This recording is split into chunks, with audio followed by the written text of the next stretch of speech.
Muchísimas gracias, diputada. Bueno, para mí es un honor y además un placer estar aquí en este recinto donde hace ya más de una década me tocó ser diputada por el grupo parlamentario del PRD y compartir grandes y pequeñas batallas con mi querido amigo el diputado Alfonso Ramírez Cuéllar, a quien le agradezco mucho la oportunidad que nos da.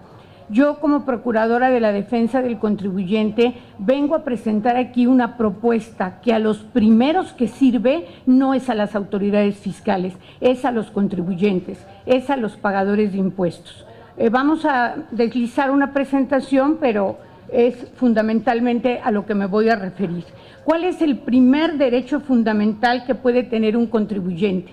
Pues que la carga tributaria se distribuya equitativamente entre todos los sujetos obligados. No es posible que si dos empresarios están percibiendo ingresos, digamos, por 10 millones de pesos y tienen una base gravable de 7 millones de pesos, uno vaya al mercado negro, a las redes delincuenciales, adquiera comprobantes fiscales falsos y con eso reste deducciones inexistentes y pague cero impuestos. Esto representa la competencia más desleal, más grave para el empresario, la empresaria, las sociedades mexicanas honestas que están trabajando y están pagando sus impuestos. Entonces, lo que hace la Procuraduría de la Defensa del Contribuyente es enfocar esto desde el punto de vista de los derechos fundamentales de los contribuyentes, que es que la carga tributaria se distribuya en forma equitativa entre todos los contribuyentes. Porque si no, lo que va a pasar es que en un momento dado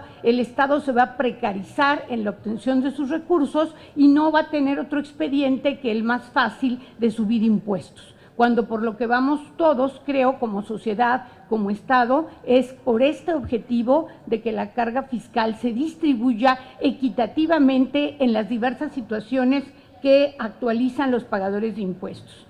En la siguiente lámina, de una forma esquemática, vamos a platicarles algo que muchos de ustedes conocen y es cómo operan estas empresas que, como dijo el diputado Ramírez Cuéllar, y yo no dudo en señalarlas así, son verdaderas redes delincuenciales. Tenemos del lado izquierdo de la pantalla una empresa que para efectos didácticos le hemos puesto el nombre de Simuladores S.A. Esta empresa es un EDO, o sea, es un receptor, un comprador de comprobantes fiscales digitales falsos. Obviamente tiene socios o accionistas. Entonces, esta empresa que sí está trabajando quiere abatir el monto de los impuestos que está obligada a pagar. Entonces, acude con una empresa de un grupo que se llama, en este caso, Grupo Antifaces Unidos. Y a la primera empresa de este grupo, porque son grupos de empresas, digamos Antifaces Unidos 1, le compra un comprobante fiscal digital que ampare, por lo general, pueden ser también bienes, pero en nuestra experiencia por lo general son servicios, ya que los servicios son difícilmente rastreables. Le compra un comprobante fiscal digital que supongamos tiene un monto de valor, esa factura, de 100 pesos más el IVA. Entonces le paga los 116 pesos. Esto se lo paga por un medio fehaciente, ya sea transferencia electrónica, cheque o cualquier otro medio fehaciente, porque están simulando la compra, están simulando la operación. Entonces es indispensable que Simuladores S.A. le pague a Antifaces Unidos 1 efectivamente el valor del comprobante. Ahora, ¿qué hace Antifaces Unidos 1? Para, a su vez, él tiene un ingreso derivado de lo que le pagó Simuladores S.A. a Antifaces Unidos 1, a su vez compra Antifaces Unidos 2 un comprobante por la misma cantidad de 100 pesos más IVA y entonces va pues piramidando hacia abajo la operación. Y Antifaces Unidos 2 procede de la misma forma para no declarar, sí declara, pero para no declarar impuestos, para no declarar base gravable, compra Antifaces Unidos 3 un comprobante por la misma cantidad masiva. Entonces, ¿qué sucede con esto? Que los verdaderos evasores, en este caso, están siendo ocultos en Antifaces Unidos 4, que sería la empresa que está hasta abajo, que está disfrazada. Ahora, ¿qué tipo de accionistas son los que tienen estas empresas? Pues son prestanombres. Eso me ha tocado verlo a mí en casos reales. Son personas que si tú las localizas por los medios digitales que actualmente tenemos a nuestra disposición, nos damos cuenta que son personas pues de origen modesto y con domicilios modestos. ¿Por qué entran a esto? O bien porque se aprovechan de su necesidad y hacen esta oferta para que entren como accionistas, o bien nos ha tocado mucho estos casos, los hemos platicado con el SAT, son personas que ni siquiera saben que son miembros de esa sociedad.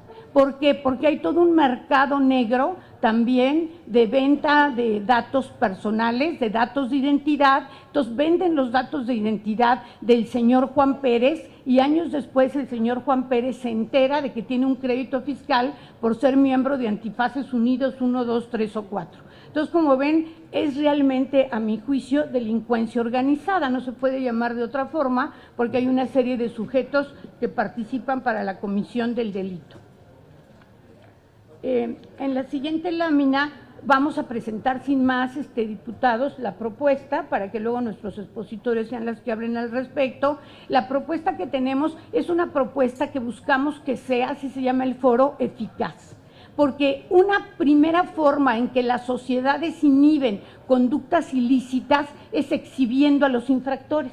Pero esa digamos que es la forma más elemental de inhibir una conducta. Después hay que pasar a la sanción. Cuando ya se exhibe a todas las personas, como si yo dijera, a ver, ¿qué persona de aquí hoy no estudió, hoy desayunó un desayuno muy grasoso? Pues si nada más levantan la mano 4 quedan estigmatizados, pero si todos levantan la mano ya está muy difícil que haya el estigma. Y actualmente están publicadas 8.570 empresas. Cuando se publica una empresa por el SAT en términos del 69B, abandonan el cascarón de la empresa y crean otra. Por eso nosotros lo que estamos proponiendo de manera totalmente respetuosa ante la soberanía de la Cámara de Diputados y en este caso ante el grupo parlamentario de Morena, honrosamente representado por los diputados presentes, es, primero, las personas morales quedarían obligadas a retener las 2/3 partes del IVA que se cause cuando paguen servicios independientes prestados por otras personas morales. Brevemente, ¿por qué servicios? Porque como comentaba yo, no son rastreables y se están utilizando en muchas ocasiones de una manera más audaz y atrevida para simular la facturación falsa. No me quiero detener en esos temas porque creo que se tratarán después. La segunda parte de la propuesta es las personas físicas con actividad empresarial igualmente quedarían obligadas a retener las 2 partes del IVA, las 2/3 partes del IVA que se cause cuando presten servicios independientes, cuando paguen servicios independientes prestados tanto por personas físicas como por personas morales.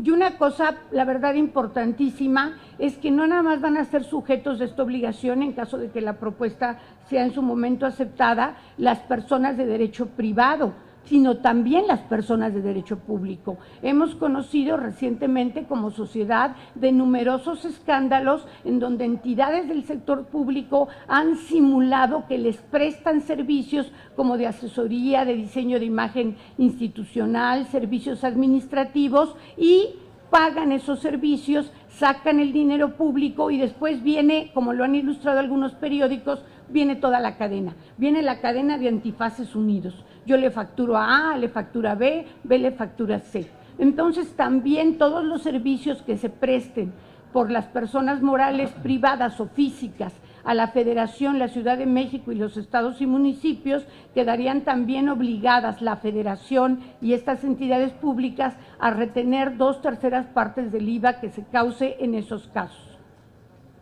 Estamos proponiendo que se exceptúe a las retenciones de los servicios prestados a las entidades del sector financiero, pues las entidades del sector financiero ya tienen múltiples regulaciones que hace que prácticamente es inexistente el fenómeno de la facturación falsa en este ámbito financiero. Y además, para no perjudicar el flujo de efectivo, que hay que recordar que el IVA no es del contribuyente, el IVA es un impuesto que le corresponde al fisco, pero luego también abundaremos sobre ese tema. Aquí simplemente queremos decir que el impuesto retenido y enterado puede ser acreditado por el sujeto del impuesto, o sea, el que prestó el servicio lo puede acreditar incluso contra cualquier otra contribución que tenga a su cargo. Y en la siguiente lámina estamos también proponiendo una reforma a la ley del impuesto sobre la renta en 2 artículos para también proponer que los mismos sujetos que ya mencioné, personas físicas, personas morales de derecho privado, así como la Federación y las demás entidades públicas, también estén obligados, cuando les presten servicios, a retener 10% de la contraprestación pagada, la cual sería tomada cuenta de ISR por el prestador del servicio. Y finalmente, porque no quiero tomarme tiempo que corresponda a los invitados, a nuestros invitados, algo muy importante que, como bien lo señaló el diputado Ramírez Cuéllar, ya el presidente electo Andrés Manuel López Obrador puso el dedo en el renglón en este tema. Como corolario indispensable a la propuesta, se propone elevar la penalidad de quien actualice estas conductas, actualmente es de 3 meses a 6 años, subirla de 2 a 10 años de prisión. Y en la siguiente lámina veremos, como ahora ya no basta señalar que un delito es grave para que amerite prisión corporal preventiva, estamos proponiendo que se incorpore en la Ley Federal contra la Delincuencia Organizada la emisión y utilización y compra de comprobantes fiscales digitales falsos como delincuencia organizada, porque según lo que les he planteado, y yo creo que según las experiencias que muchos hemos vivido, efectivamente son redes, son 3 o más personas que se ponen de acuerdo para llevar a cabo una conducta ilícita. En la siguiente lámina, brevemente voy a leer el efecto en IVA para no robarme el tiempo. No se incrementa la carga fiscal de los contribuyentes. A nuestro juicio no se puede alegar flujo de efectivo. En primer lugar, yo no me puedo financiar con un impuesto, pero más allá de eso, ya la Suprema Corte de Justicia ha reconocido que sí es constitucional la retención de un impuesto a cargo de un tercero, en este caso el prestador. ¿Por qué? Porque no afecta a las normas que establecen las conductas gravables, ni el momento de causación, ni la tasa aplicable, es decir, no se refiere a los elementos del impuesto. 2, se inserta dentro del mecanismo, esto lo resolvió la Corte en materia de IVA, de traslado y acreditamiento. O sea, la Corte ya dijo, sí es constitucional retener una parte de IVA. Y 3, el impuesto trasciende en el patrimonio del consumidor final. En nuestra propuesta, además, se autoriza el acreditamiento del impuesto retenido en el mes en que se entere la retención al SAT, disminuyendo el impacto en el flujo de efectivo, o sea, en el mes inmediato siguiente. Y finalmente, lo que les comentaba, en caso de saldo a favor, puede compensarse contra cualquier impuesto federal a cargo, incluso los retenidos a terceros, como los que retengo a mis trabajadores por sueldos y salarios, los tengo que enterar, pues contra eso puedo compensar, puedo acreditar el impuesto que me retuvo mi cliente que contrató mis servicios. Y en la lámina que sigue, el efecto en ISR es que los contribuyentes también, para no perjudicar a los contribuyentes honestos, los contribuyentes podrán acreditar el monto retenido contra todo. Es una compensación más que universal.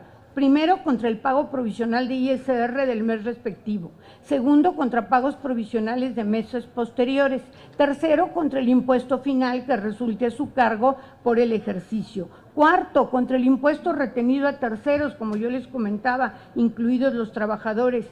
Quinto, es una compensación universal, que ya la tenemos, contra cualquier otra contribución federal. Y finalmente, también pueden, ya en caso de que todo esto sigan teniendo saldo a favor, pues solicitar la devolución de su saldo.